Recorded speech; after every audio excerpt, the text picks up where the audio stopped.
Cinema കണ്ടു എന്ന് പറഞ്ഞല്ലോ ആദ്യം. അപ്പോൾ സിനിമ ആദ്യമായിട്ട് കണ്ടപ്പോൾ ഉണ്ടായ രോമാഞ്ചിഫിക്കേഷൻ ഉണ്ടായോ? നമ്മൾ പറയുന്നത്. സിനിമ ഷൂട്ടിംഗ് തീർന്ന നിമിഷം മുതൽ ലാസ്റ്റ് ലൊക്കേഷനിൽ ഞാനില്ലായിരുന്നു. അത് ഷെഡ്യൂളിൽ ഞാൻ ഉണ്ടായിരുന്നില്ല. അപ്പോൾ സിനിമ തീർന്ന നിമിഷം മുതൽ തന്നെ ഞാൻ ബ്ലെസ് സാറിനോട് നമുക്കൊന്ന് കാണാം എന്ന് പറയുന്നുണ്ടായിരുന്നു. അപ്പോൾ അതിന് മുമ്പൊക്കെ ലൊക്കേഷനിലുണ്ടായിരുന്നതുകൊണ്ട് ഏകദേശം ചില സീൻസൊക്കെ നമുക്ക് അറിയാവുന്ന മാത്രമേ ഉള്ളൂ. അപ്പം ബ്ലെസ് സാർ ഓരോ നിമിഷവും അടുത്ത ആഴ്ചയാവട്ടെ, പിന്നെ ആവട്ടെ, കുറച്ചുകൂടെ ആവട്ടെ, മ്യൂസിക് ഒന്നുകൂടെ റെഡി ആവട്ടെ, എഡിറ്റിംഗ് ഒന്നുകൂടെ പൂർത്തിയാവട്ടെ എന്ന് പറഞ്ഞ് ഇങ്ങനെ മാറ്റി വെച്ചുകൊണ്ടേയിരുന്നു എന്നുള്ളതാണ്. അപ്പോൾ ഒരു 2-3 ആഴ്ച മുമ്പാണ് ഒരു ദിവസം എന്നോട് പറഞ്ഞിട്ട് എറണാകുളത്ത് നമുക്ക് സിനിമ ഒന്ന് കാണാം, ഇപ്പോൾ ഇത്രയൊക്കെ ആയില്ലേ, ഫൈനൽ പ്രോഡക്റ്റ് ആയിട്ടുണ്ട് എന്ന് പറഞ്ഞ് സെൻസറിങ് പോലും കഴിഞ്ഞതിന് ശേഷമാണ്. അങ്ങനെ ഞങ്ങൾ പോയി. ഞാനുണ്ടായിരുന്നു, ലിസ്റ്റിനുണ്ടായിരുന്നു. ഞങ്ങളൊരു 10-12 പേര്, മറ്റ് സംസ്ഥാനങ്ങളിൽ നിന്നുള്ള വിതരണക്കാർ കുറച്ച് പേരും ചേർന്നിട്ട് സിനിമ കണ്ടു. അവിടെ ഒരു ഹോം തിയേറ്റർ പോലുള്ള ഒരു സെറ്റപ്പിൽ ഇരുന്നിട്ടാണ് സിനിമ കാണുന്നത്, വലിയ തിയേറ്ററിലല്ല. കണ്ടപ്പോൾ തീർച്ചയായിട്ടും പലയിടങ്ങളിലും കണ്ണു നിറഞ്ഞു, കരഞ്ഞു. ഞാൻ പ്രതീക്ഷിച്ചതിൻ്റെ മുകളിൽ സിനിമ വന്നല്ലോ. കാരണം എല്ലാ കാലത്തും കഴിഞ്ഞ 14 വർഷമായി ഏത് പരിപാടിയിൽ പങ്കെടുത്താലും കേട്ടുകൊണ്ടേയിരിക്കുന്ന ചോദ്യമാണ് നമ്മളിപ്പം സംസാരിച്ച കാര്യങ്ങളൊക്കെ തന്നെ. സ്വാഭാവികമായിട്ടും ഒരു എഴുത്തുകാരൻ അതിൻ്റേതായ ഉത്തരവാദിത്വമുണ്ട്, ഈ സമൂഹത്തോട് ബാധ്യതയുണ്ട്. നിങ്ങൾ ഈ നോവൽ വിട്ടുകൊടുത്തിട്ട് ഞങ്ങളുടെ സ്വപ്നങ്ങൾക്ക് ഒപ്പമൊന്നും വന്നില്ലല്ലോ എന്ന് പറയാനുള്ള ഇതുണ്ട്. അപ്പോൾ അതിനെയെല്ലാം മറികടന്ന് സിനിമ വന്നിട്ടുണ്ടല്ലോ എന്നുള്ള ഒരു അത്ഭുതം ഉണ്ടാവുകയും ഞാൻ ചെയ്തത് യഥാർത്ഥത്തിൽ പുറത്തിറങ്ങി വന്ന് ബ്ലെസ് സാറിന് ഒരു ഉമ്മ കൊടുക്കുകയാണ് ചെയ്തത്. പിന്നീട് ഞാൻ പൃഥ്വിരാജിന് മെസ്സേജ് അയച്ചു. പൃഥ്വിരാജ് അന്ന് എമ്പുരാൻ്റെ ഷൂട്ടുമായി ബന്ധപ്പെട്ട് US ഉണ്ടായിരുന്നു, അദ്ദേഹം നാട്ടിലില്ലായിരുന്നു. അദ്ദേഹത്തിന് ഞാൻ വാട്സപ്പിൽ ഒരു മെസ്സേജ് അയച്ചു, എനിക്ക് നിങ്ങളെ ഒന്ന് കെട്ടിപ്പിടിക്കണം എന്ന്. അത് മ്യൂസിക് ലോഞ്ചിൻ്റെ അന്ന് ഞങ്ങൾ തമ്മിൽ കെട്ടിപ്പിടിക്കുകയും ആ സ്നേഹം പങ്കുവെക്കുകയും ചെയ്തു. അപ്പോൾ സ്വാഭാവികമായിട്ടും കോരിത്തെരിപ്പെന്നും പറഞ്ഞാൽ പോരാ, അതിൻ്റെ അപ്പുറത്തേക്ക് കണ്ണു നിറയുന്ന ഒരു അനുഭവം ഉണ്ടായി. ഈ ആടുജീവിതം എന്നുള്ള സിനിമ തൻ്റെ അടുത്തേക്ക് എത്തുമ്പോൾ താൻ സിനിമയിൽ ഒരു ഡയറക്ടറായിട്ടില്ല, വിവാഹം പോലും കഴിച്ചിട്ടില്ല എന്നൊക്കെ പൃഥ്വിരാജ് ഒരിടത്ത് പറയുന്നതായിട്ട് ഓർക്കുന്നുണ്ട്. അത്രയും കാലഘട്ടം മുന്നെയാണ് അദ്ദേഹത്തെ സിനിമ തേടിയെത്തുന്നത്. അപ്പോൾ പുള്ളി ഈ നോവൽ വായിച്ചിരുന്നു. എങ്ങനെയായിരുന്നു അദ്ദേഹത്തിൻ്റെ അടുത്ത് ഈ സിനിമ എത്തിയപ്പോൾ ഉണ്ടായ അനുഭവം എങ്ങനെ പങ്കുവെച്ചത്? തീർച്ചയായിട്ടും എനിക്ക് ആദ്യം ഒരു മെയിൽ വരുന്നത് ഇന്ദ്രജിത്തിൻ്റെയാണ്, അദ്ദേഹത്തിൻ്റെ സഹോദരൻ്റെയാണ്. അദ്ദേഹം വായിച്ചിട്ട് എനിക്ക് ഭയങ്കരമായിട്ട് ഇഷ്ടപ്പെട്ടു എന്ന് പറഞ്ഞുകൊണ്ട് ഒരു മെയിൽ വരുന്നത്. സ്വാഭാവികമായിട്ടും ഇന്ദ്രജിത്ത് അത് പൃഥ്വിരാജുമായിട്ട് ഷെയർ ചെയ്തിട്ടുണ്ടാവും, വായിച്ചിട്ടുണ്ടാവും എന്നുള്ളതാണ്.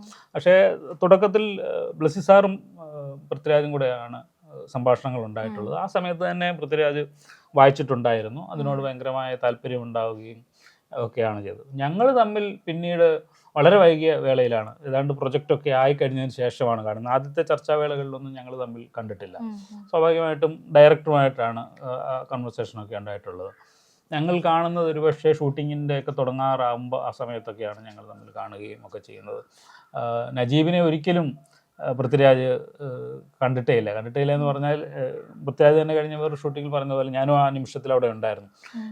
അവസാന ഷോട്ടും എടുത്ത് സിനിമ പാക്കപ്പ് എന്ന് പറഞ്ഞതിന് ശേഷമാണ് നജീബ് അവിടെ വരികയും അല്ലെങ്കിൽ നജീബിനെ കൊണ്ടുവരികയും പൃഥ്വിരാജ് കാണുകയും ചെയ്യുന്നത്. അങ്ങനെ മാനറിസങ്ങൾ ഒരാളിൽ നിന്ന് പകർത്തേണ്ട എന്ന് വിചാരിച്ചതുകൊണ്ടാവാം അദ്ദേഹം അങ്ങനെ ചെയ്തതെന്ന് എനിക്ക് തോന്നുന്നു. അതുകൊണ്ട് പിന്നെ സിനിമയിലെ ഘട്ടങ്ങളിലുടനീളം പൃഥ്വിരാജും ഞാനും തമ്മിൽ വലിയ കൺവെർസേഷൻ ഉണ്ടാവുകയും ഓരോ ഷോട്ട് കഴിഞ്ഞിട്ടും അല്ലെങ്കിൽ ഞാനിപ്പോഴും ഓർക്കുന്നു, ആദ്യമായി നമ്മളൊന്ന് മിങ്കിളാവാനുള്ള സമയമുണ്ടല്ലോ, ആദ്യകാല ഷൂട്ടിങ്ങിൻ്റെ സമയത്താണ്. ഇപ്പോൾ നിങ്ങൾ പോസ്റ്ററിലൊക്കെ കാണുന്ന ഒരു ബട്ടൺസ് പിടിച്ചുകൊണ്ട് നിൽക്കുന്ന ഒരു സീൻ ഇതിനകത്തൊക്കെ കാണുന്നുണ്ടല്ലോ. ആ സീൻ വളരെ രസമുള്ള ഒരു സീനാണ്. ഭയങ്കരമായിട്ട് ആക്ട് ചെയ്ത് വരുന്ന അല്ലെങ്കിൽ എല്ലാവരും ഒരേപോലെ കലരുന്ന ഒരു പ്രധാനപ്പെട്ട സീനാണ്. അപ്പോൾ അത് കഴിഞ്ഞ് പൃഥ്വിരാജ് എന്നോട് ചോദിച്ചു, ചേട്ടാ റെഡിയായോ എന്ന് ചോദിച്ചു. ഞാൻ പറഞ്ഞു മതി എന്ന് പറഞ്ഞതാണ്. അങ്ങനെ എല്ലാ ഘട്ടങ്ങളിലും അങ്ങനെ ചോദിക്കുന്ന ഒരു നടൻ കൂടിയാണ് പൃഥ്വിരാജ എന്നുള്ളതാണ്. അല്ലാതെ താൻ ചെയ്തത് സമ്പൂർണ്ണമായി എന്ന് ഉറച്ചു വിശ്വസിക്കുന്നതിനപ്പുറത്തേക്ക് മറ്റുള്ളവരോട് കൂടി തന്നെ ചോദിക്കുകയും അഭിപ്രായങ്ങൾ ആരായുകയൊക്കെ ചെയ്യുകയും തമാശകൾ പറയുകയും ഒക്കെ ചെയ്യുന്ന ആളാണ്. അപ്പോൾ ഒരു ദിവസം ഇവിടെ പുഴയിൽ മണൽ വാരുന്ന സീൻ ഷൂട്ട് ചെയ്തുകൊണ്ട് നിൽക്കുമ്പം പൃഥ്വിരാജ് എന്നോട് പറഞ്ഞു, ഭയങ്കരമായ എത്ര ഷോട്ടാണ് എടുക്കുന്നത്, എല്ലാം എടുത്തു കഴിഞ്ഞപ്പോൾ പറഞ്ഞു, ചേട്ടാ, എൻ്റെ ബെനി ചേട്ടാന്ന് വിളിക്കുന്നത്, ബെനി ചേട്ടാ ആണെങ്കിൽ ഇത് ഈ നജീബിനെ തിരുവല്ലയിൽ ബേക്കറിയിലെ വല്ല എടുത്തു കൊടുപ്പുകാരനായിട്ട് വല്ലോ എഴുതാൻ പോരായിരുന്നു, എന്തിനെന്നെ ഇങ്ങനെ കഷ്ടപ്പെടുത്തുന്നു. അപ്പോൾ അന്ന് ഏറ്റവും രസമുള്ള കാര്യം, അന്ന് അത് വലിയ കഷ്ടപ്പാടായി തോന്നിയ അതിനുശേഷമാണ് യഥാർത്ഥത്തിൽ ആടുജീവിതത്തിൻ്റെ കഷ്ടപ്പാട് തുടങ്ങിയത് എന്നുള്ളതാണ്. പൃഥ്വിരാജ് കടന്നു പോയിട്ടുള്ള കഷ്ടപ്പാടിൻ്റെ ദിവസങ്ങൾ ആലോചിച്ചാൽ അതൊരു കഷ്ടപ്പാടേ ആയിരുന്നില്ല എന്നുള്ളതാണ്. അപ്പോൾ അങ്ങനെ രസമുള്ള കൗതുകമുള്ള സൗഹൃദം ഒക്കെ ബിൽഡപ്പ് ചെയ്യാൻ ഇതിനകത്ത് സാധിച്ചിട്ടുണ്ട്. വളരെ നല്ല നിമിഷങ്ങളായിരുന്നു ആടുജീവിതത്തിനോടൊപ്പം ഉണ്ടായിട്ടുള്ളത്. അതുപോലെ മറ്റു കാസ്റ്റുകളുണ്ടല്ലോ, ഇപ്പൊ ഹക്കീമായിട്ടും സൈനുമായിട്ടും ഇബ്രാഹിം ഖാദ്രി ആയിട്ടും ഒക്കെ വന്ന ക്യാരക്ടേഴ്സ് ഒത്തിരി പ്രതീക്ഷയോടെയാണ് നമ്മളത് സിനിമയിൽ എങ്ങനെയാ വരിക എന്നുള്ളത് നോക്കി കാണുന്നത്. ആ ഘട്ടങ്ങളിൽ എപ്പോഴെങ്കിലും എന്തെങ്കിലും ഇബ്രാഹിം ഖാദ്രി ഉൾപ്പെടെ അർബാബുമാരെയൊക്കെ വിദേശ രാജ്യങ്ങളിൽ നിന്നാണ് കാസ്റ്റ് ചെയ്തിട്ടുള്ളത്. അതിനകത്ത് ഞാൻ പങ്കാളിയായിരുന്നില്ല. ബ്ലിസ് സാറും പിന്നെ മറ്റ് അസോസിയേറ്റും ഒക്കെ പോയിട്ടാണ് അവരെ തിരഞ്ഞെടുക്കുകയും ഒക്കെ ചെയ്തിട്ടുള്ളത്. അതിനൊരു ഒരു കാസ്റ്റിംഗ് ഗ്രൂ വേറെ ഉണ്ടായിരുന്നു, അവരാണത് സെലക്ട് ചെയ്ത് കൊണ്ടുവന്നത്. അതൊക്കെ പക്ഷേ എന്താണ് ഭയങ്കര ആപ്റ്റായിട്ടുണ്ട് എന്നാണ് ഞാൻ സിനിമ കാണുമ്പോൾ എനിക്ക് മനസ്സിലായിട്ടുള്ളത്. പിന്നെ സിനിമ എന്ന് പറയുന്നത് സംവിധായകൻ്റെ കലയാണ്. അതിനകത്ത് എഴുത്തുകാരൻ കയറി ഇടയ്ക്കിടയ്ക്ക് ഇടപെടാതിരിക്കുന്നതാണ് നല്ലതെന്ന് വിചാരിക്കുന്ന ഒരാളാണ്. അതുകൊണ്ട് ഞാൻ അങ്ങനെ കാര്യമായിട്ട് ഇടപെട്ടില്ല. പക്ഷേ സൈനുവിൻ്റെ കഥാപാത്രത്തെയും ഈ ഹക്കീമിൻ്റെ കഥാപാത്രത്തെയും തിരഞ്ഞെടുക്കുന്നതിൽ ഒത്തിരി പേരെ നമ്മൾ പരീക്ഷിച്ചിട്ടുണ്ടായിരുന്നു. അപ്പോൾ സ്വാഭാവികമായിട്ടും ഞാനും അവിടെ ഉണ്ടായിരുന്നു, പലരെ കണ്ടു, പലരുടെയും അഭിനയം അവിടെ നിന്ന് നോക്കിയപ്പം ചിലത് ബ്ലിസാർ പറയും പിന്നെ അവൻ തന്നെ നോക്കി എങ്ങനെ ഉണ്ടെന്നോ, നല്ലതാണെങ്കിൽ എൻ്റെ അടുത്തേക്ക് വിട്ടാൽ മതി എന്ന് പറയും. അങ്ങനെ കുറേ കഴിഞ്ഞതിന് ശേഷമാണ് നമ്മൾ സൈനുവിൻ്റെ കേസിൽ പലരെയും പരീക്ഷിച്ചിട്ട് അതൊന്നും നടക്കാതെ പോയപ്പോൾ പിന്നെ അമല പോളിനെ പോലെ ഒരു പ്രധാനപ്പെട്ട ആളിനെ തന്നെ വെക്കാം എന്നൊരു തീരുമാനത്തിൽ. ഹക്കീമിൻ്റെ കേസിലും ഇതുപോലെ കുറേ ആൾക്കാരെ പരീക്ഷിച്ചതിന് ശേഷമാണ് ഇപ്പോഴത്തെ പയ്യനിലെത്തിയത്. അപ്പം ആദ്യം അവനെ കാണുന്നത് ഗോകുലിന്, അവൻ്റെ പേര് ഗോകുലിനെ കാണുന്നത് ബ്ലിസാർ ഒറ്റയ്ക്കാണ്. അപ്പോൾ അന്ന് കണ്ടിട്ട് എന്നോട് പറഞ്ഞു, പിന്നെ നമ്മൾ ഇത്രയും ദിവസം നോക്കിയ പയ്യന്മാരെ പോലുള്ള ഒരു പയ്യനെ കിട്ടിയിട്ടുണ്ട്, അവൻ കൊള്ളാമെന്ന് തോന്നുന്നു, പിന്നെ അവനൊന്ന് വരണമെന്ന് പറഞ്ഞു. അങ്ങനെ ഞാൻ എറണാകുളത്താണല്ലോ, ഞാൻ ഇവിടുന്ന് എറണാകുളത്ത് പോയി അടുത്ത ദിവസം അവനെ വിളിച്ചു വരുത്തി കണ്ടു. വളരെ ചെറിയൊരു പയ്യൻ. അപ്പോഴും എനിക്ക് സംശയം ഉണ്ടായിരുന്നു, 100% നമ്മൾ പ്രതീക്ഷിച്ച, കാരണം ഏറ്റവും തീവ്രമായ അവസ്ഥകളിലൂടെ ഒക്കെ കടന്നു പോകുന്ന ഒരു കഥാപാത്രമാണ് നജീബ് എന്ന് പറയുന്നത്. പൃഥ്വിരാജ് അഭിനയിക്കുന്ന കഥാപാത്രത്തോടൊപ്പം നിൽക്കേണ്ട വളരെ പ്രധാനപ്പെട്ട ഒരു കഥാപാത്രം. അത്രയും ആളിനെ ഹോൾഡ് ചെയ്യാൻ പറ്റുന്ന ഒരു പയ്യനാണോ എന്നൊരു സംശയം ഉണ്ടായിരുന്നു. പക്ഷേ സിനിമ വന്നപ്പം അത് മനോഹരമായി അവനത് കൈകാര്യം ചെയ്തിട്ടുണ്ട് എന്നുള്ളത് നമുക്ക് തിരിച്ചറിയാൻ കഴിയും. പൃഥ്വിരാജിനോടൊപ്പം തന്നെ ശ്രദ്ധിക്കപ്പെടുന്ന ഒരു കഥാപാത്രമായി മാറുന്നുണ്ട് എന്നുള്ളതാണ്. അപ്പോൾ ഒരു കഥാപാത്രത്തെ, ഒരാളെ കാണുമ്പോൾ തന്നെ അയാളുടെ ഉള്ളിലുള്ള കാലിബർ എന്താണെന്ന് തിരിച്ചറിയാനൊരു സംവിധായകന് കഴിവുണ്ട് എന്നുള്ളതാണ്. നമ്മളതിനകത്ത് കയറി ഇടയ്ക്കിടയ്ക്ക് അഭിപ്രായം പറയാതിരിക്കുന്നത് തന്നെയാണ് എഴുത്തുകാരന് നല്ലതായ കാര്യം. പക്ഷേ കാസ്റ്റിംഗ് ഒക്കെ വളരെ മനോഹരമായിട്ട് വന്നിട്ടുണ്ട് എന്നുള്ളതാണ് സന്തോഷമുള്ളത്. നജീബ് എന്ന വ്യക്തിയായിട്ട് ആദ്യമായി ഇങ്ങനെ നോവലാക്കാൻ പോവുകയാണ് എന്നുള്ള വിവരം പങ്കുവെച്ചപ്പോണ്ടായ അനുഭവം, അതേപോലെ തന്നെ സിനിമയാവാൻ പോവുക എന്ന് പങ്കുവെച്ചപ്പോണ്ടായ അനുഭവം എങ്ങനെയായിരുന്നു?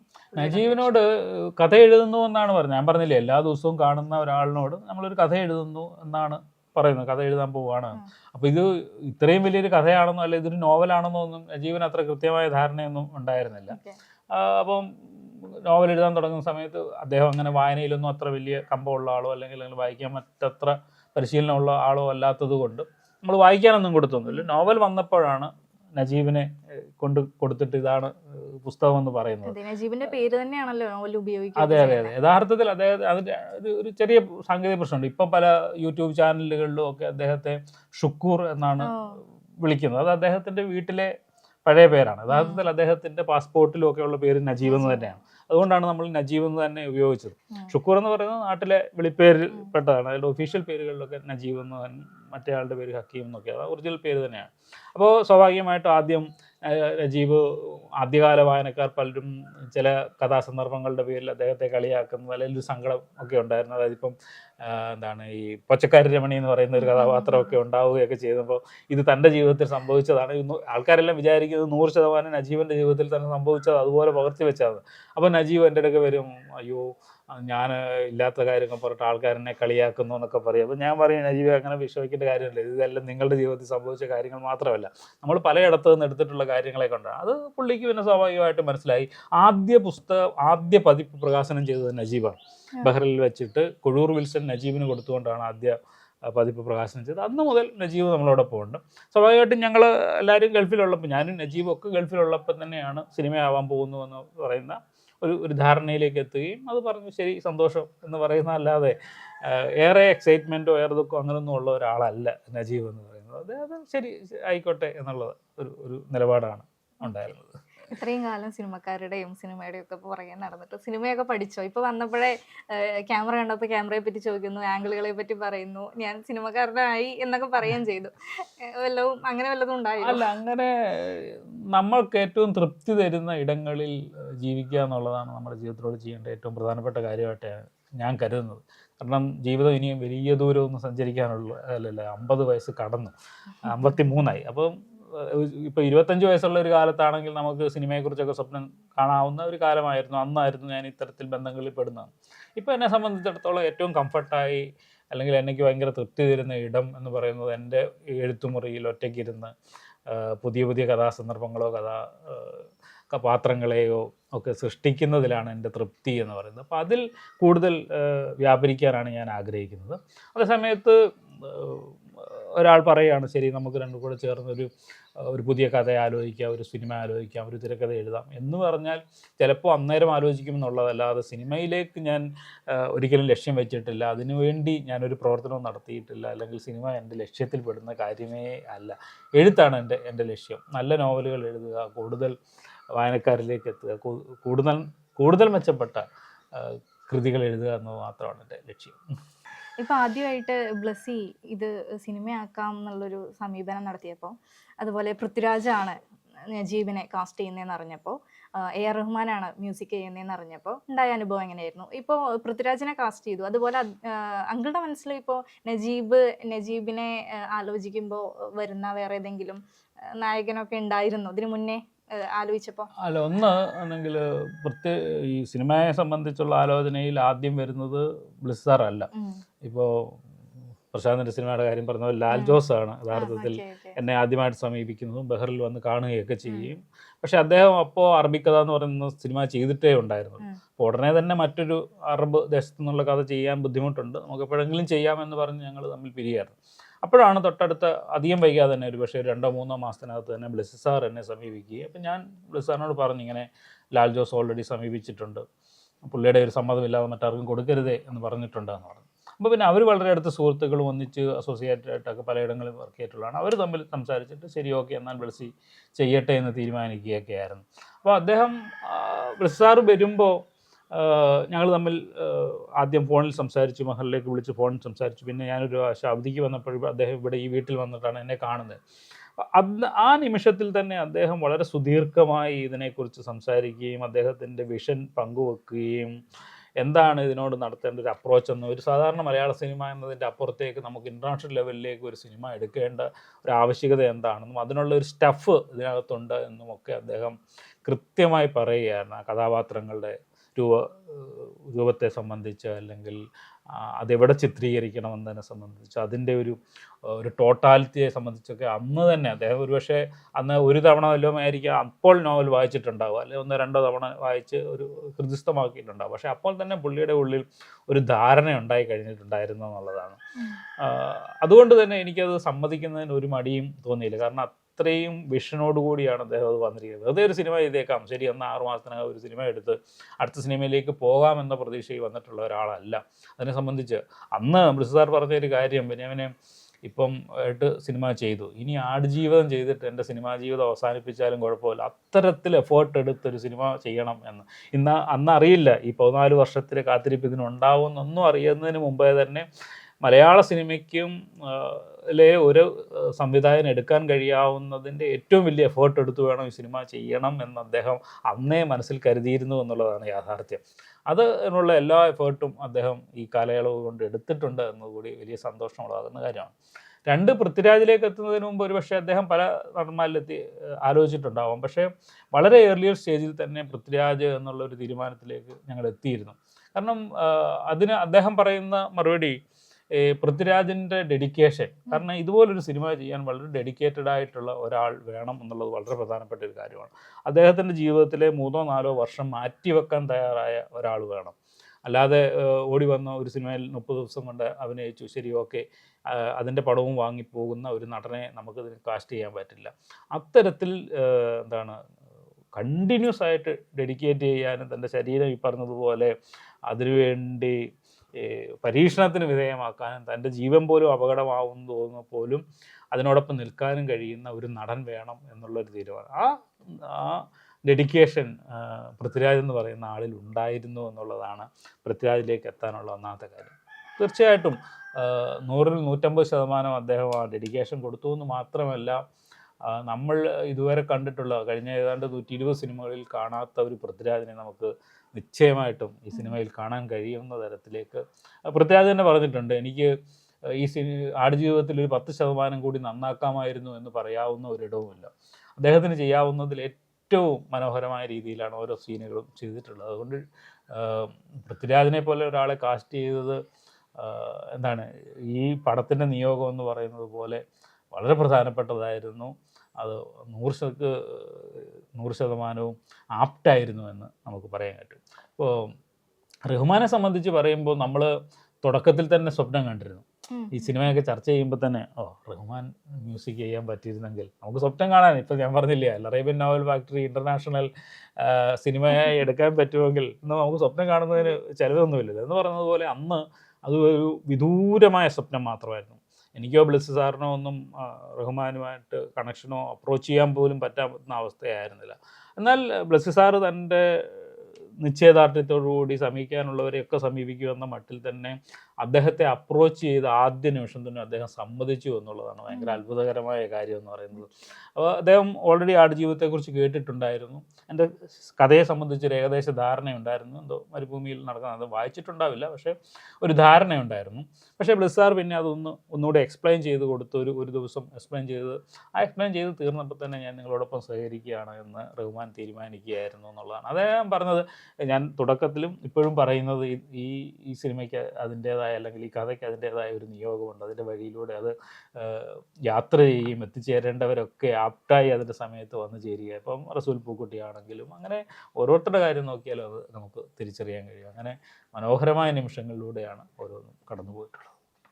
ഈ ആടുജീവിതം ഈ പറഞ്ഞ നിയോഗങ്ങളിലൂടെയൊക്കെ കടന്നു പോകുമ്പോൾ അതിൻ്റെ ഭാഗമായിട്ട് ബെന്യാമിൻ എന്ന എഴുത്തുകാരൻ ഇത്തരം ഒത്തിരി ഇപ്പോൾ പറയുന്ന പോലെ ഒത്തിരി വാവ് എന്ന് തോന്നുന്ന എലമെൻസിലൂടെ അനുഭവങ്ങളിലൂടെ ഒക്കെ കടന്നു പോകുമ്പോൾ എപ്പോഴെങ്കിലും ഒറ്റയ്ക്കിരുന്ന് വീണ്ടും ഈ ഒരു പുസ്തകം എടുത്ത് മറിച്ച് നോക്കി വായിച്ചു നോക്കിയിട്ടുണ്ടോ? അപ്പം ഉണ്ടായ ഒരു ഫീൽ എങ്ങനെയായിരുന്നു? അങ്ങനെ സാധാരണ ഞാൻ എൻ്റെ കൃതികളൊന്നും അങ്ങനെ വായിക്കുന്ന ആളല്ല. ഒരിക്കൽ വായിച്ച് എഴുതി കഴിഞ്ഞാൽ, കാരണം നമുക്ക് അത്രയും തറവായി നമ്മൾ എത്രയോ തവണ തിരുത്തി എഴുതി ഒരു നോവലൊക്കെ 6-7 തവണയെങ്കിലും തിരുത്തി എഴുതുന്ന ആളാണ്. പല ഘട്ടങ്ങളിൽ പല രീതിയിൽ തിരുത്തി എഴുതുന്ന ആളെന്ന നിലയിൽ നമുക്ക് അറിയാം.